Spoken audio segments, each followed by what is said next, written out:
Auzu billahi minash shaitanir rajim. Bismillahir rahmanir rahim. Class 11th, subject political science, topic Marxist view of equality. Marxist view of equality. Marxism has emphasized on economic equality, i.e., that's according to Marx, economic inequality leads to class struggle. According to Karl Marx, there are two classes in a society, i.e., that's capitalists and proletariats. Capitalists exploit the proletariats, and thus equality could not be maintained in a society. Marxists believe that inequality emerges with the emergence of private property, and equality, i.e., that's economic equality. When private property is abolished, then a class-less society is established. In short, Marxism did not believe in absolute equality of human beings.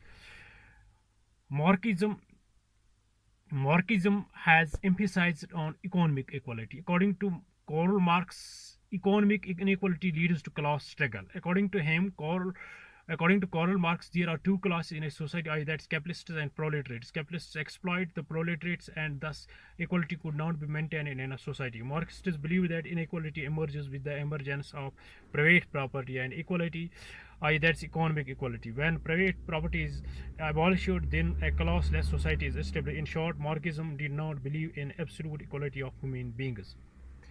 Explain the Marxist view of equality. Marxism has emphasized on economic equality. That's according to Marxism, economic inequality leads to class struggle. According to Karl Marx, there are two classes in a society, that's capitalists and proletariats. Capitalists exploit the proletariats, and thus equality could not be maintained in a society. Marxists believe that inequality emerges with the emergence of private property, and equality, that is economic equality, when private property is abolished, then a classless society is established. In short, Marxism did not believe in absolute equality of human beings. Thanks. Have a nice day. Thanks.